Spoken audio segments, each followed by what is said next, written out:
I think it's not in the candidate, because I have no way to interfere with that candidate and make him work honestly for the people. I have my candidates in which I believe. You have yours. But now I keep thinking that we have to interfere with our conduct. Brazil starts in me. Brazil starts in you. When you find out that there are irregularities in your life, that they are wrong, and then you run to fix. You run to correct. This is how we change. And you have the right to live it. You have the right to be more whole, to transform your circumstances, to be a lighter, happier, more accomplished human being. Because something else, God doesn't want to. God wants us happy. God wants you happy. But it may be that today you have obstacles. Let's not learn to free these obstacles from your life.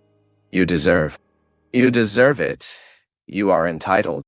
The word of Jesus to enroll this law within us, to register, so we can follow her.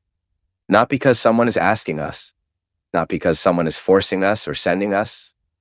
Father Fábio, I'm 29 years old, and I've been thinking a lot about how much it seems to be hard, Ray. The more I fight to get something, the farther it seems to me. I graduated from the Faculty of Tourism as the best student in the class. But after 4 years, the college has not yet delivered the diploma, which makes me very difficult to get my job. I did not give up.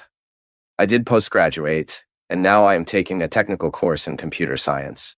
Even so, I can only work temporary. Many people who have graduated with me have already got a diploma. They are working. But I, as I said, only with temporary jobs.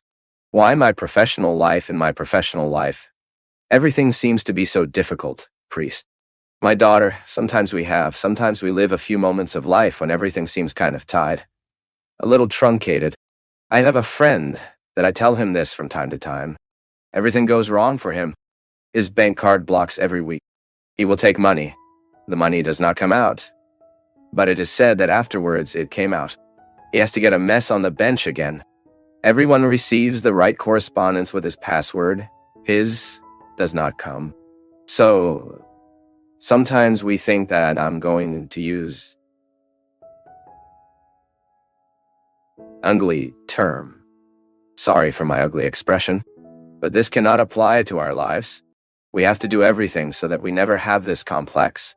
Because if you have this complex that things only go wrong for you, it is possible that you psychologically are willing to these problems. Do you have to start thinking more positive and start discovering in your posture? Is there no way for your way of triggering all these dice out? I don't believe in lack of luck. I don't really believe. I don't believe in luck or lack of luck. I believe in insight, in attitude. People in life need to have attitude for life to work out it. You may speak, Father, but she was displeased. She was in an unfavorable situation. Oh, good. But life needs to be all the time to lighten so that we are the right person at the right time. Is not true? Many times things go wrong for us is because we don't have this breath of starting to be aware. Now it's time to do that. The diploma hasn't left yet. That attitude of going there, of demanding what is right of yours, must be missing. College cannot neglect your diploma. It is not possible that after 4 years of college, you are still in need of your diploma. And he is not in your hands. Then the attitude on our part often lacks. You know, my people, sometimes I see we are educated within, sometimes, right? You find people, I was particularly educated inside such a context, where we are very conforming to things, not work out. I needed, at a certain moment of my life, to almost do a psychic chemotherapy. Right.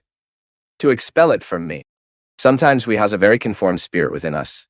This is very natural to simple families who have used not to have the opportunity. So it always looks like this with the head, but it hasn't worked yet. But why didn't it work? Yeah. I went there and they couldn't explain to me. This we cannot admit. The world will not oppose the one who knows where he wants to go. Now, if you are kind of soft, without attitude, it is very likely that things start going wrong for you.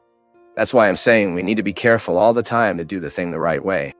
Now you have touched an issue that I find fundamental in the education of our children and society these days. We have an excess people graduated in college. Diploma is not lacking in this world today, see? Now lacks technical specialty. So isn't it time for us to start thinking a little about the options we are doing? You who are young, you who are thinking that college will do, think twice, see? Because sometimes a well-done technical course will give you a lot more job opportunity than a diploma in hand. By the way, I'm having the joy of taking over their Diocese, now the vice presidency of the Dom Couto Foundation.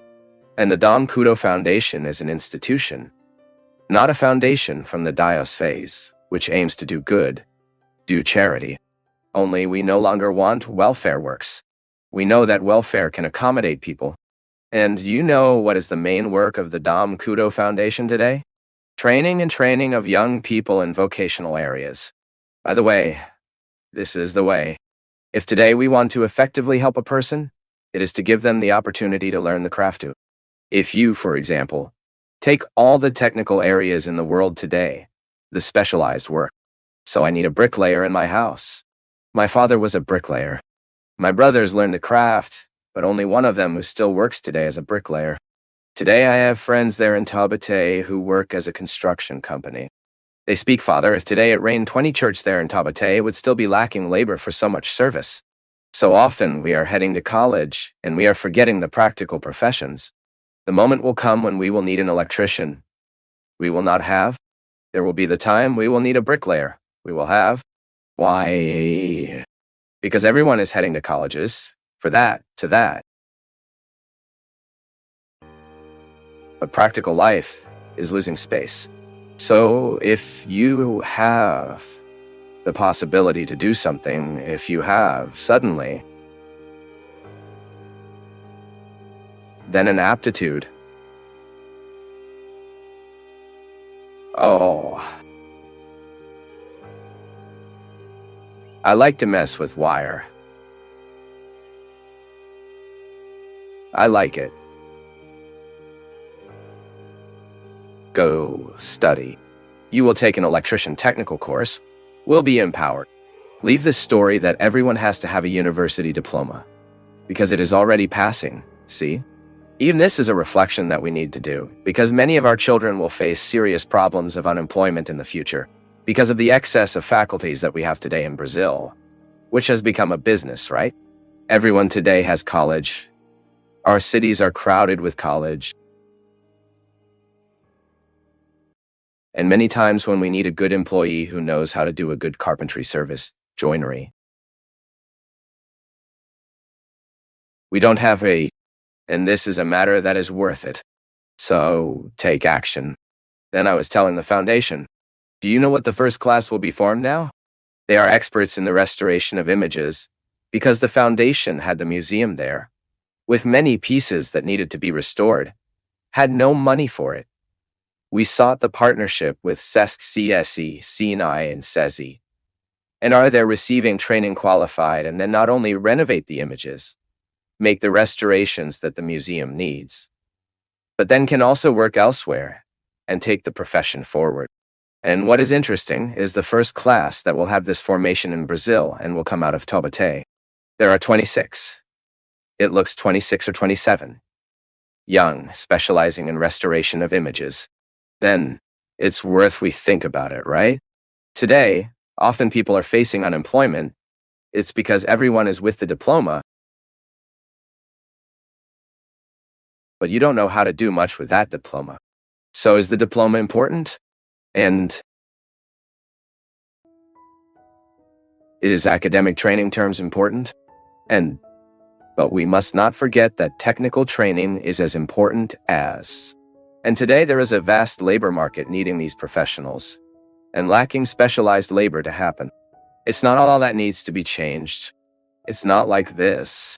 There are things that are well in us. There are things that are already well positioned. Now we need to continue advancing. And that is why God does not leave us, does not neglect us. That is why God's care is a certainty in human life. Do you know why? Because God wants us to grow.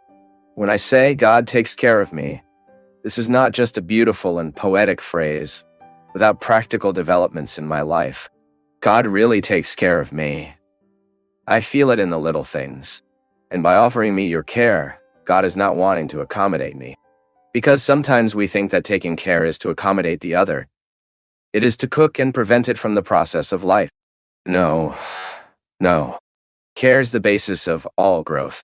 When I know I am care, then I am made possible, energized for the changes I will need to live. God's care is not to accommodate us.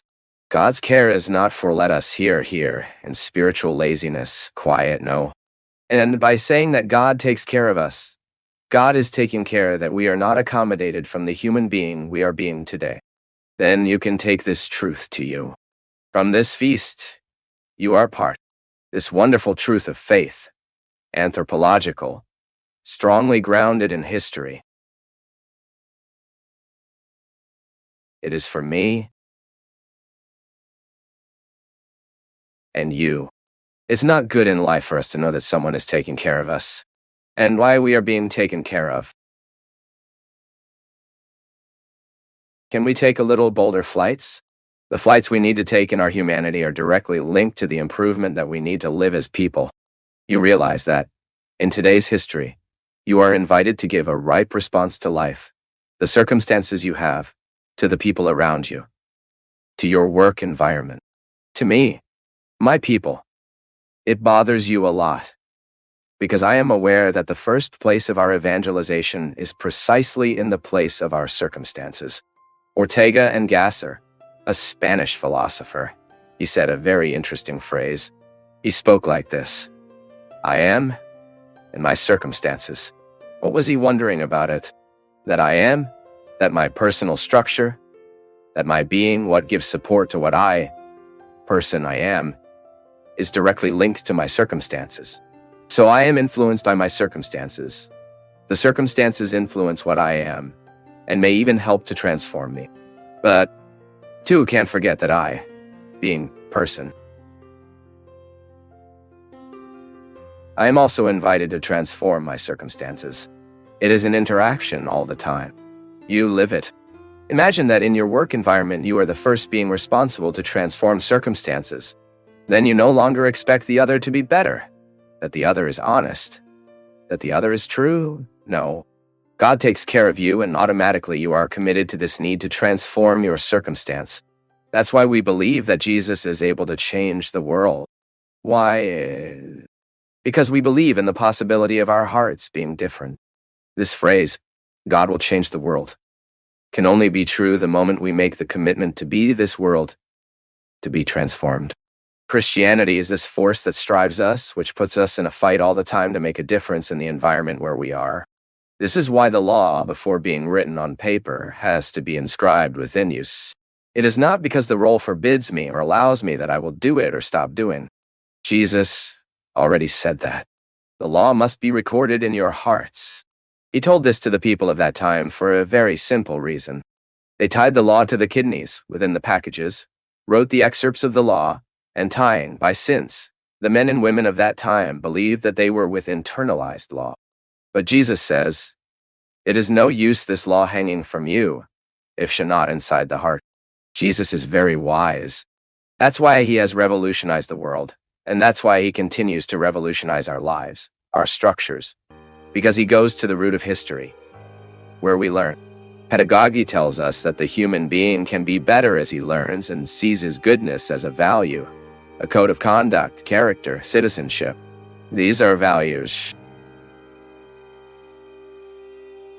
And that is why Jesus said that the law that must truly guide our hearts is not this that is inscribed in the rolls, nor in codes, nor in books. But it is the law that is written within us. And it is this law that we want to write here. It is this law that I make a point of helping you as a priest. I am directly committed to writing this law within you. Do you know why? Because if this law is inscribed within you, no one holds you. You will go far. Because I'm sure of that.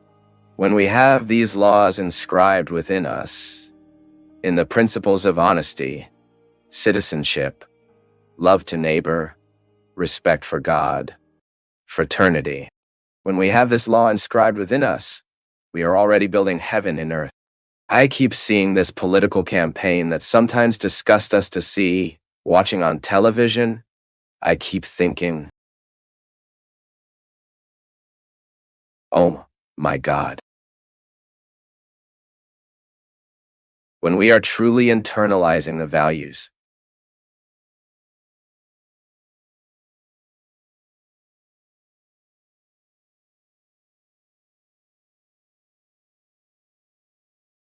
thank you for joining us on this enlightening journey at Path of Faith. Don't forget to leave your thoughts in the comments below. Give us a thumbs up if you enjoyed the video, share it with your loved ones, and subscribe to our channel for more inspiring content like this.